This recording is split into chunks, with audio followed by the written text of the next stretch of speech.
여러분 안녕하십니까? 진성호입니다. 진성호의 직설 시작합니다. 매일 한 편씩 보궐선거 현장을 제가 이야기해 드렸습니다. 오늘도 또 한 곳, 민심 늪보를 하나 소개해 드리겠습니다. 창원 성산입니다. 창원 성산은 아시다시피 노회찬 전 의원의 지역구입니다. 이쪽은 젊은 근로자들이 많아서 한국당이 당선되기는 참 힘든 지역입니다. 지금도 자유한국당의 강기훈 후보가 아주 박빙으로 1등을 하고 있지만 이 오차범위 내에서 1.5%포인트 정도 정의당 후보에게 앞서고 있습니다. 거의 비슷합니다. 민주당 후보 또 민중당 후보 둘 다 10% 이상의 지지율을 보이고 있습니다. 민주당, 민중당, 정의당 다 합치면요 상당히 차이가 납니다. 그렇지만 지금 현장 분위기는 여론조사와는 크게 다르다고 합니다. 어떤 일이 창원 성산에서 벌어지고 있을까요? 오늘 제가 소개하는 것은 파이낸셜 뉴스의 재보선 민심 현장 르포입니다. 나름대로 중립적으로 쓰려고 애쓴 흔적이 보입니다. 저도 기자 출신입니다. 나름대로 양쪽의 입장을 다 쓰고 있습니다. 제가 직접 창원 성산 현장을 못 갔기 때문에 이 르포 기사를 통해서 현장 분위기를 전달해 드리겠습니다. 어느 정도 우리 보수 성향의 국민들에게 좋은 정보가 될 것 같습니다. 보십시오. 파이낸셜 뉴스의 기자의 현장 르포입니다. 일단 제목부터 그렇습니다. 김경수 노회찬 불상에서 대 뽑았더니 그나물. 이 두 개의 말이 경쟁하고 있습니다. 김경수 노회찬 불상에서 뽑았더니 그나물. 그리고 창원 일감 없어 못 살겠다 한다. 지역경제 악화에 민심 요동쳐. 대형 사업장 노동자 밀집 성산. 진보 유리하지만 동정표는 없어. 이게 제목입니다. 여기서 우리가 주목하는 것은 진보가 유리하지만 동정표는 없다는 부분입니다. 그리고 창원에 일감이 없어 못 살겠다. 지역경제 악화에 민심이 요동치고 있다. 이쯤 되면 기적이 일어날 수도 있습니다. 그리고 창원 성산은 어제도 제가 전해 드렸지만 황교안 대표가 창원 성산에 원룸 얻고 지역에서 이제 살겠다고 합니다. 그리고 통영 고성을 오가면서 두 곳의 이 보궐선거를 지휘합니다. 황교안이 등판했습니다. 그리고 창원 성산에는 오세훈 전 서울시장도 지원 유세에 나섰습니다. 아무래도 젊은 유권자들에게 인기가 있기 때문에 긴급 수혈됐습니다. 황교안 대표의 리더십이 돋보이는 대목입니다. 얼마 전까지 당권을 놓고 경쟁했던 라이벌이지만 황교안 대표 측의 SOS를 받고 오세훈 긴급 출동했습니다. 어쨌든 결과와 상관없이 지금 자유한국당은 기적을 이뤄볼 그런 계획을 짜고 있습니다. 기사 읽어드리겠습니다. 기자가 이날 보궐선거운동 첫날인 21일 창원역에서 만난 60대 택시 운전기사는 이렇게 이야기했다고 합니다. 정부가 최저임금을 올려서 자영업자들이 하나같이 못 살겠다고 하고 탈원전 정책인지 뭔지로 지역 먹여 살릴 일감이 없단다. 창원 민심은 정부에 돌아섰다. 일단 이게 제가 볼 때도 일반적인 창원 유권자들의 민심 같습니다. 못 살겠다 갈아보자 이 분위기입니다. 못 살겠다 갈아보자. 그리고 이 지역에 창원 지역의 대형 사업장 일부는 신고리 등 원전의 주요 설비 공급을 해왔습니다. 그런데 이 문재인 정권의 탈원전 정책으로 굉장히 이 중소기업들의 삶이 팍팍해지고 있다고 합니다. 창원 성산은 이처럼 선거에 대한 관심보다는 지역경기 악화 그리고 중앙정치에 대한 실망이 교차합니다. 문재인 정권을 심판하고 싶은 그런 생각들이 꿈틀거리고 있다고 봐야겠죠. 그리고 이제 이 기자가 나름대로 말을 겁니다. 유권자들에게. 양쪽 다 인용합니다. 들어보십시오. 한때는 조선중공업 포항으로서 경남에서 제일 잘 나간다는 지역이 창원이지만 요즘은 지역 경기가 아주 어렵다고 합니다. 상남시장 근처에서 옷장사를 한다는 여성 이모 씨. 전에는 알바를 하루 종일 쓰고 사업, 동대문에 이제 옷대러 가는 일입니다. 사업하러 가는 날은 알바에게 맡겼는데 최저임금이 오르면서 본전도 안 나와서 주말에만 알바를 쓴다.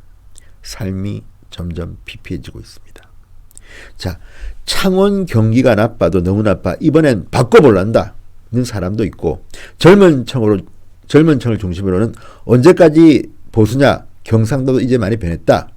자, 이러면서 양쪽 생각이 대립되고 있다고 합니다. 그렇지만 창원 경기가 너무 나빠서 이번엔 바꿔볼란다.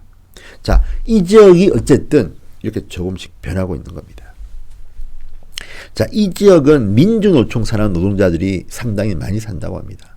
전통적으로는 진보 진영입니다. 그 중에서도 정의당이 강세 지역에서 노회찬 전 의원이 당선됐던 지역입니다. 그런데 지금은 다릅니다. 자유한국당과 정의당이 경쟁 중이지만 민주당, 민중당은 약합니다. 그래서 지금 후보 단일화 이야기가 나오는데 잘 될지는 모르겠습니다. 그런데 재미있는 현상은, 자, 어제 출정식입니다. 공식 선거운동 첫날입니다. 황교안이 내려왔습니다. 그리고 정의당의 이정미 대표, 바른미래당의 손학규 대표 내려왔습니다. 그런데 이해찬 더불어민주당 대표는 나타나지 않았습니다. 경기도에 행사에 갔다고 합니다. 선거가 시작됐는데 두 곳이 있습니다. 경남에. 그런데 이해찬 당대표는 도망친 겁니까? 그만큼 민주당은 자신이 없습니다. 지금 이 창원 성사는 아마도 한국당 후보와 정의당 후보의 진검승부가 될 것 같습니다. 자, 다시 르포기사 읽겠습니다. 창원은 외지에서 들어와 정착한 사람들이나 민주노총 산하 작업장에서 근무하는 사람들, 그리고 젊은 사람들이 있는데 이 사람들이 생각이 많이 바뀌고 있다. 생각이 많이 바뀌고 있다. 한국당 찍겠다는 이야기입니다. 자, 이렇게 이야기합니다. 그리고 운명을 달리한 노회찬 전 의원이나 구속 중인 김경수 경남지사에 대한 향수와 아쉬움도 느껴졌다. 특히 김 지사에 대해서는 중소기업 관리자 유모 씨 62세입니다. 이렇게 이야기합니다.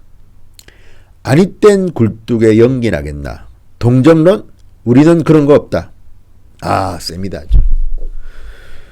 자, 김경수 지사가 구속됐는데 여기에 대해서 아니땐 굴뚝에 연기 나겠나. 동정론? 우리 그런 거 없다. 자, 반면에 이제 남모 씨 40대는 김 지사가 경남 지역 제조 부흥 정책을 펼치려던 찰나에 구속된 점이 아쉽다. 이런 말도 합니다. 자, 그렇다면 어떻게 했습니까? 노회찬, 김경수에 대한 동정론?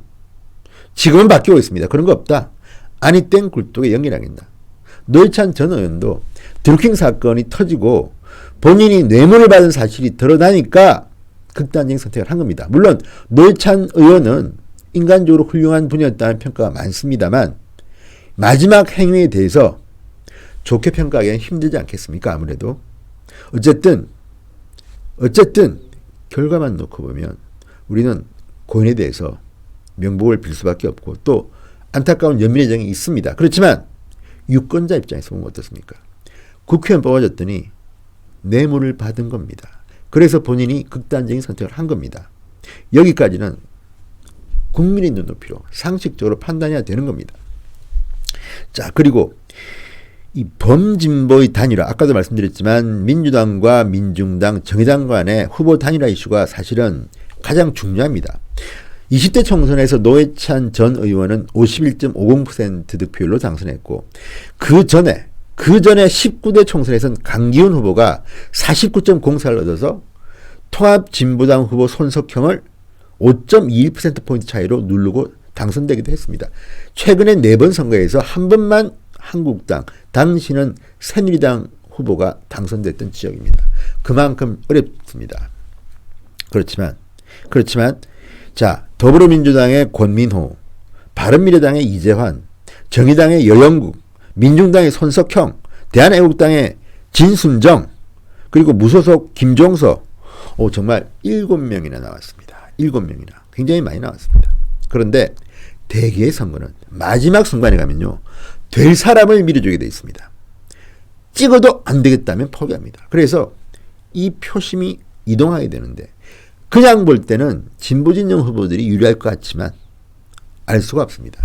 지금 이 르포대로 지금 중요한 건 중앙정치에 대한 혐오입니다. 문재인 정권 뽑아줬더니 하는 게 뭐냐. 지방경제 엉망진창이다.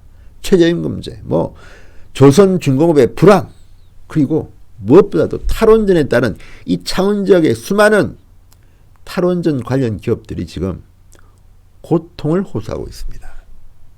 그래서 제 생각은 그렇습니다. 이런 선거를 저도 경험해봤지만 저쪽 민주당이나 정의당 지지자들은 투표를 안 할 확률이 높습니다. 왜?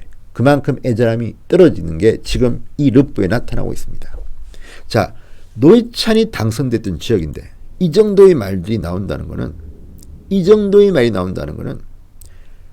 자유한국당 후보 강기훈 후보가 강하다는 겁니다. 그리고 무엇보다도 황교안이 떴습니다. 황교안 대표는 지금 어쨌든 여론조사를 보면 대권주자 지지율에서 1등을 달리고 있습니다. 기대감입니다. 일단 신인입니다. 정치 신인, 슈퍼루키입니다. 기존 정치에 대한 환멸감, 혐오감, 이것이 오롯이 황교안이라는 새로 등장한 정치인에 대한 구세주 같은 정치인에 대한 희망으로 나타나고 있는 겁니다. 사실 강기훈 후보는 한번 당선된 후보지만 황교안이 뜨면 이 보궐선거는요, 당과 당이 붙는 겁니다. 후보끼리 그 작은 경쟁이 아닙니다. 그리고 민주당 관련된 사람조차도 오늘 제가 들었는데 이 민주당의 권민호 후보가 약하다는 말을 합니다. 그래서 지금 정의당의 후보보다도 정의당의 여영국 후보보다도 지금 지지율이 여론조사에서 낮게 나오는 겁니다. 이때 한국당 후보가 치고 들어가야 됩니다. 황교안 대표의 파워. 지금 황교안 대표는 이제 앞으로 창원에 살면서 계속 합니다. 오늘 지역도 제가 이제 저에게 온 문자 메시지를 보니까요. 황교안 대표의 일정이 이렇습니다. 일단 오전에는 대전 현충원에 참배를 하러 가셨습니다. 아시겠지만 서해 수호의 날입니다. 대통령은 안 갔더라도 황교안 대표는 갔습니다. 이 와중에도 갔습니다. 서해 수호의 날 기념식 그리고 참배를 마치고 오후에는 통영 고성을 방문해서 통영 고성의 정점식 후보를 지원했습니다. 그리고 오늘 저녁은 창원에서 합니다. 자, 6시에 창원 지역 근로자 및 명장과의 간담회를 하고요. 그리고 8시. 자, 밤이 되고 어둠이 어색한 이 8시에 거리 인사를 놨습니다. 상남 분수광장. 자, 이 창원 성산구에서는 굉장히 번화한 곳이라고 하는데요.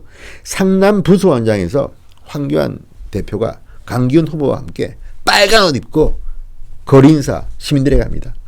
사실 황교안 대표는 정치한 지 얼마 안 되기 때문에 이런 캠페인이 익숙하지 않을 겁니다. 그럼에도 지금 거의 올인하고 있습니다. 저도 기억합니다. 선거운동할 때 밤에 춥습니다. 지금은 조금 낫습니다. 저희가 할 때는 주로 겨울이었기 때문에 그때 밤에 불빛 아득할 때 빨간 옷을 입고 악수를 하고 좀 최악이 납니다. 그렇지만 황교안 대표가 떴습니다. 황교안이 등판했습니다. 강기훈 후보가 보답할 겁니다. 강기훈 후보는 중소기업 정책에서는 최적임자라고 합니다. 어떻습니까? 창원 성산구 보궐선거 이깁니다. 기적이 일어납니다. 확 디비볼랍니다. 강기훈 후보 화이팅입니다. 오늘의 진성호의 직설 여기까지입니다. 창원 성산구에서까지 한국당이 먹는다면 이번 게임 끝났습니다. 원래 통영 저쪽 고성은요, 제가 볼 때는 이미 게임 셋입니다. 끝났습니다. 정점식 후보가 지금 트렌드로 가면 무조건 이깁니다. 그렇다면 두 곳 다 황교안 대표가 이기는 겁니다. 자, 이러니까 저 좌파 진영에서는 황교안을 공격합니다. 정말 저는 이거는 검도라고 봅니다.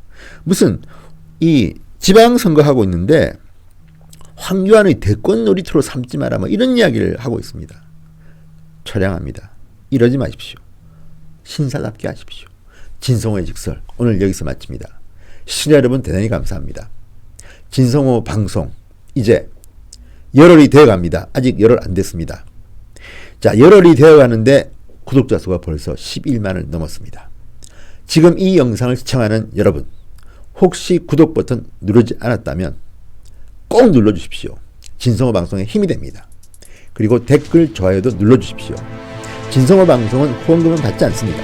대신 여러분들의 구독 버튼 그리고 열렬한 시청 이것이 힘이 됩니다. 진성호 방송 열심히 하겠습니다. 사랑을 가지고 지켜봐 주십시오. 대단히 감사합니다.